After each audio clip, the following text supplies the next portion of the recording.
উপস্থাপনের জন্য নিবেদন করছি।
এবার আমি পক্ষ দলের দ্বিতীয় বক্তা ফাহমিদা জাহানকে তার যুক্তিতর্ক উপস্থাপনের জন্য ধন্যবাদ। মাননীয় সভাপতি এবং সবাই আসসালামু আলাইকুম। আজকে আমাদের বিষয় নির্ধারিত করা হয়েছে বই পড়াই শিক্ষার একমাত্র মাধ্যম নয়। আজকে আমি আমার দল পক্ষ আলোচনা করছি। প্রথমেই বলি, শিক্ষা মানে কেবল বইয়ের পুস্তক পড়া নয়, শিক্ষা মানে দক্ষতা, জ্ঞান ও মূল্যবোধ অর্জনের প্রক্রিয়া। আর এই জ্ঞানের উৎস বই ছাড়াও ভৌতিক। প্রথমত বাস্তব অভিজ্ঞতা শিক্ষা দেয়।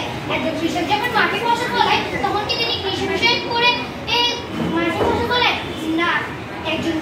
একইভাবে একজন মিস্ত্রি, একজন দর্জি কিংবা একজন রাঁধুনি, তাদের শিক্ষার মূল উৎস হলো ও হাতে কলমের অভিজ্ঞতা। দ্বিতীয়ত প্রযুক্তি আজ আমাদের শিক্ষার নতুন দিগন্ত উত্তরণ করেছে। আমরা আজ mobile phone, internet, YouTube, online course এসবের মাধ্যম থেকে তাৎক্ষণিকভাবে শিখতে পারছি। বিজ্ঞান, শিল্পকলা এমনকি চিকিৎসা শিক্ষাও অনলাইন ভিডিও ভার্চুয়াল রিয়ালিটির মাধ্যমে অর্জন করা সম্ভব হচ্ছে। তৃতীয়ত শিক্ষা কেবল বইয়ের পাতায় বুঝে দেওয়ার নাম নয়, শিক্ষা হলো অভিজ্ঞতা, অনুশীলন ও আধুনিক প্রযুক্তি এর সঠিক ব্যবহার। যদি বই শিক্ষার একমাত্র মাধ্যম হতো তবে করোনার মতো বৈশ্বিক মহামারীর সময় আমাদের শিক্ষা থেমে যেত। কিন্তু তাই কি হয়েছিল? না, আমরা সবাই ঘরে বসে অনলাইন ক্লাস করেছি, ভিডিও কনফারেন্সের মাধ্যমে শিক্ষক শিক্ষার্থীর যোগাযোগ বজায় রেখেছি। শুধু তাই নয়, অ্যাসাইনমেন্ট জমা দেওয়া, প্রজেক্ট ও গবেষণার কাজ এমনকি পরীক্ষা হয়েছে অনলাইনের মাধ্যমে। এতে প্রমাণিত হয় বই পড়ার বাইরেও আমরা নানা উপায়ে শিক্ষা চালাতে পারি। সমাজের পরিবেশ আমাদের শিক্ষক। শিশু যখন মায়ের কাছ থেকে মা বাবার কাছ থেকে কথা বলা শিখে তখন তো তার হাতে কোনো বই থাকে না, তাহলে সে কিভাবে শিখে? ঠিক একইভাবে নৈতিক শিক্ষা, আচরণ শিক্ষা এসব আসে পরিবার, বন্ধু ও সমাজ থেকে। এখন ভাবুন, যদি শিক্ষা কেবল বইয়ের উপর নির্ভর হতো তাহলে কি কেউ শিক্ষিত মা তার সন্তানকে ভালোবাসা শেখাতে পারতেন? তাহলে কি গ্রাম্য লোকগীতি, প্রবচন বা প্রবীণদের অভিজ্ঞতা আমাদের শিক্ষার সম্পদ হয়ে উঠতো? না, মোটেই না। সুতরাং আমরা স্পষ্ট করে বলতে চাই, বই অবশ্যই শিক্ষার একটি অন্যতম মাধ্যম, কিন্তু একমাত্র মাধ্যম নয়। শিক্ষা বহুমুখী, বহুমাত্রিক। বইয়ের পাশাপাশি বাস্তব অভিজ্ঞতা, প্রযুক্তি সম্মানীয় সভাপতি, আমরা পক্ষদল দৃঢ়ভাবে বলছি শিক্ষার আলো বইতে সীমাবদ্ধ না, বরং চারপাশে বিশ্বই হলো শিক্ষার বিশেষ ভান্ডার। ধন্যবাদ সবাইকে। আসসালামু আলাইকুম। আমরা বিপক্ষ দলের দ্বিতীয় বক্তা আবিদ আব্দুল্লাহকে তার যুক্তিসহ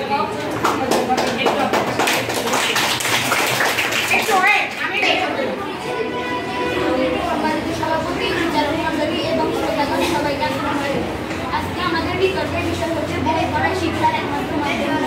আজকে আমি এবং আমার সহবক্তা কিছু যুক্তিসঙ্গত কারণে এই বিষয়ের বিপক্ষে অবস্থান করছি। বই পড়াই শিক্ষার একমাত্র ও প্রধান মাধ্যম। যেহেতু বই পড়া ছাড়াও যদিও অন্যতম মাধ্যম থাকতে পারে, তবুও বই পড়াই সেগুলোর মধ্যে প্রধান। বই কেবল আমাদেরকে জ্ঞানী নয়, আমাদেরকে শিষ্টাচার, নীতি, শ্রদ্ধাবোধ এবং এই সব কিছু আমাদেরকে শিক্ষা দেয়। বইয়ের মাধ্যমে আমরা শিখতে পারি কীভাবে আমরা শিক্ষককে শ্রদ্ধা করবো, কীভাবে আমরা ভালো কাজ করবো, কী জন্য আমরা ভালো কাজ করবো, কীভাবে আমরা শিষ্টাচার সবাই সব কিছু আমরা বইয়ের মাধ্যমে শিখতে পারি। এখন অনেকে বলতে পারে বাস্তব অভিজ্ঞতা বা ইন্টারনেট, কম্পিউটারের সকল পদ্ধতির মাধ্যমে বই শেখা যায়। হ্যাঁ, ঠিক, এই সকল পদ্ধতির মাধ্যমে বই শেখা যায়, কিন্তু এই সকল প্রযুক্তির বইটা সীমাবদ্ধ করার জন্য এগুলো সব বইয়ের মাধ্যমে তাদেরকে লিপিবদ্ধ করতে হবে। এই সবগুলোর প্রধান মাধ্যম, এই সবগুলোতে যেগুলো লেখা থাকে সেগুলো সব বইয়ের মাধ্যমে পাওয়া যায়। এই অনেক সময় ইন্টারনেট, কম্পিউটারের সবগুলোতে অনেক ভুল তথ্য থাকতে পারে, কিন্তু বইয়ের মাধ্যমে এগুলো সব সঠিকভাবে লেখা হয়। বই যখন প্রকাশ করা হয় তখন এটি অনেক শুদ্ধতার সাথে অনেক গুরুত্বতার সাথে তাকে পরীক্ষা করা হয়, এরপর বই প্রকাশ করা হয়। বইয়ের মাধ্যমে আমরা মনোযোগ দিতে শিখতে পারি, আমরা মনোযোগ দিয়ে শিখতে পারি কীভাবে আমরা একটি বিষয়ের উপর মনোযোগ দিব, কীভাবে আমরা এই সব কিছু শিখতে পারি যা আমাদেরকে ভবিষ্যতে কাজে লাগাতে সাহায্য করবে। বইয়ের মাধ্যমে আমরা যে অতীতে যে বিজ্ঞানীরা যে কথা বলেছেন, যে জ্ঞান উপস্থাপন করেছেন, এই সবগুলো বইয়ের মধ্যে লিপিবদ্ধ করা হয়েছে। এই সবগুলো যদি বইয়ের মধ্যে লিপিবদ্ধ না করা হয় তবু আমরা এই জ্ঞানগুলো পেতে পারতাম না। সবগুলো পড়ে অনেক বড় বড় বিজ্ঞানী হয়েছে, অনেক বড় বড় ডাক্তার, ইঞ্জিনিয়ার হয়েছে। আমি বলেছি বই পড়া শিক্ষার একমাত্র প্রধান মাধ্যম। আমি আমার সহবক্তা দৃঢ়ভাবে বলতে চাই বই পড়া একমাত্র শিক্ষার প্রধান মাধ্যম এবং বই পড়ার অনুমোদন থাকলে বইয়ের মাধ্যমে আমরা অনুভাবে শিক্ষা শিখতে পারি। ধন্যবাদ আবিদ আব্দুল্লাহকে। পক্ষ দলের তৃতীয় বক্তা বা নেতাকে তার বক্তব্য উপস্থাপনের জন্য বিনীত অনুরোধ করছি। এর আগে বলে দেওয়া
নতুবা আপনার বিশ্বনাথ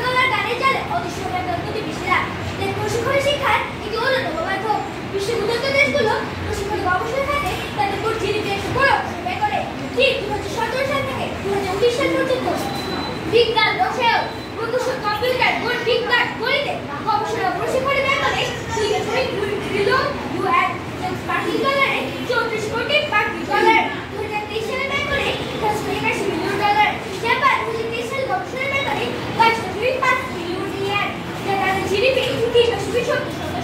তাহলে আমার প্রশ্ন, যেখানে উন্নত দেশগুলো গবেষণা ও প্রশিক্ষণে এত টাকা ব্যয় করছে, সেখানে কিভাবে ওই শিক্ষা একমাত্র মাধ্যমে করতে পারে? প্রশ্ন হয়ে গেল আসলে উত্তর দিবে। আবার তাই আমাদের প্রতিপক্ষের বন্ধুরা আমাদের গবেষণা বিলের বলতে বই পড়া শিক্ষা একমাত্র মাধ্যম নয়। ধন্যবাদ মন্ডলীয় সভাপতি, ধন্যবাদ। তৃতীয় বক্তা জাইমা ইসলাম মনিকে আমি তার বক্তব্য উপস্থাপনের জন্য অনুরোধ করছি। সেই সবার বই নয় বই নয় বই হোক আমাদের আলো, অন্ধকারে কথা হারালে বই দেখার দিশা আলো। হ্যাঁ, বই শিক্ষার প্রদীপ, জ্ঞানের ভাস্কর। মানে সম্মানিত সভাপতি এবং আমার প্রিয় সহপাঠীরা, আজকে বিতর্কের বিষয় নির্ধারণ করা হয়েছে বই শিক্ষার একমাত্র মাধ্যম নয়। আমি বিপক্ষ দল গণনেতা হিসাবে স্পষ্টভাবে বলছি, বই হলো শিক্ষার প্রধান, নির্ভরযোগ্য এবং স্থায়ী একমাত্র উপাদান। মহাত্মা গান্ধী বলেছেন, ভালো বই পড়া মানে সেরা মানুষের সঙ্গে আলাপ করা। আলবার্ট আইনস্টাইন বলেছেন, books are the most reliable friend in human life. অতএব মানুষের প্রকৃত শিক্ষক হলো বই। প্রথমত, বই নির্ভরযোগ্যতা। শিক্ষা মানে সত্য, শিক্ষা মানে সঠিক তথ্য, মাননীয় মডারেটর। আর বই হলো সেই নির্ভরযোগ্যতা এবং নির্ভরযোগ্যতার উৎস। ইন্টারনেট বা টেলিভিশন অনেক সময় বিভ্রান্তিকর তথ্য দেয়, কিন্তু বই বছরের পর বছর গবেষণা বা সম্পাদনার মাধ্যমে নির্ভুল হয়ে প্রকাশিত হয়, মাননীয় মডারেটর। দ্বিতীয়ত, সুশৃঙ্খল এবং ধারাবাহিকতা। একজন শিক্ষার্থীকে প্রাথমিক বিদ্যালয় থেকে বিশ্ববিদ্যালয়ে নিয়ে যাওয়ার সবচেয়ে সুশৃঙ্খল পথ হলো বই, মাননীয় মডারেটর। পাঠ্যক্রম সাজানো হয় বইকে কেন্দ্র করে, বিষয়ভিত্তিক এবং অর্থভিত্তিক ধারণাও হয় বই থেকে। নিম্নলিখিত অন্যান্য মাধ্যমের ভিত্তি বই। যারা বলে একমাত্র মাধ্যম নয়, তারা কি জানে না তথ্য সব মাধ্যমের উপরেই বই নির্ভরশীলতা? প্রতিপক্ষতা ভুলে গেছেন যে শিক্ষক বই পড়ে শিক্ষাদান করে। টেলিভিশন বা খবর বইয়ের তথ্যই ছাপে, বইয়ের জ্ঞান নতুনভাবে পরিবেশন করে। অতএব এটা তো বলাই যায় যে বই হলো অনেক সক্রিয় সহায়ক, যথাযথ সাফল্যের প্রধান প্রমাণ। মাননীয় মডারেটর, আমাদের দেশে বা বিশ্বের যে কোনো দেশে তাকালে দেখা যায় যে শিক্ষার্থী বইয়ের প্রতি যত নির্ভরশীল, সে বেশি মনোযোগী, তার ভবিষ্যৎ তত উজ্জ্বল। বিশ্ববিদ্যালয়ে ভর্তি পরীক্ষার প্রতিযোগিতায় সেই সফল হয়। অন্য কোনো মাধ্যম থেকে কেবল সামনে সাহায্য করে। দ্বিতীয়ত, ভালো শিক্ষাকেই বই। পঞ্চমত, সাহিত্য ও অমরত্ব। প্রযুক্তি বিকল হতে পারে, কিন্তু মৌখিক জ্ঞান হারিয়ে যায়। খবরের কাগজ একদিনের মধ্যেই পুরনো হয়ে যায়, ইউটিউবের ভিডিও মুছে যায়, কিন্তু একটি বই শত শত বছর ধরে জ্ঞানের ভান্ডার হয়ে থাকে। বিজ্ঞান, ইতিহাস, সাহিত্য সবই ঠিক আছে বইয়ের কারণে। অতএব মাননীয় মডারেটর, আমি স্পষ্টভাবে বলছি, শিক্ষা লাভে নানা উপায় থাকতে পারে, কিন্তু সঠিক সুশৃঙ্খল, নির্ভরযোগ্য এবং স্থায়ী শিক্ষার একমাত্র উপাদান হলো বই। আমি আমার বক্তব্যটি কবিতার মাধ্যমে শেষ করছি। যতই পড়িবে তুমি, ততই আলো জ্বলিবে। বই ছাড়া শিক্ষা হবে আকাশের তারা হিরে। ধন্যবাদ। সম্মান করবে আপনার তাজওয়ার পক্ষ দলের দলনেতা, তার সহযোগী। ধন্যবাদ মন্ডলীয় সভাপতি, আমাকে আবার সুযোগ প্রদানের জন্য। স্কুল থেকে খবর পর্যন্ত শিক্ষা লাভের সফল। আমার প্রতিপক্ষতার ক্ষেত্রে বক্তব্য বলে গেলে ইউটিউব ও পত্রিকা থেকে পুরো খবর অবশ্যই পাওয়া যায়, কিন্তু এই খবর যেগুলো পাওয়া যাচ্ছে, এটি কেন পড়তে পারবো না।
বইকে ভালোবাসে সে যদি আলো খুঁজে পায়। বই ছাড়া শিক্ষা কল্পনা করা আর অন্ধকারে সূর্যোদয়ের সমান। মাননীয় মডারেটর, সম্মানিত সভাপতি এবং উপস্থিত শ্রোতা মণ্ডলী, আমাদের প্রতিপক্ষদলরা বলেছেন বই শিক্ষার একমাত্র মাধ্যম নয়। আজ আছে ইন্টারনেট, ভিডিও ক্লাস এবং অনলাইন প্ল্যাটফর্ম। কিন্তু প্রতিপক্ষেরা হয়তো ভুলে গেছেন যে এসব মাধ্যমের মূল উৎসই হলো বই।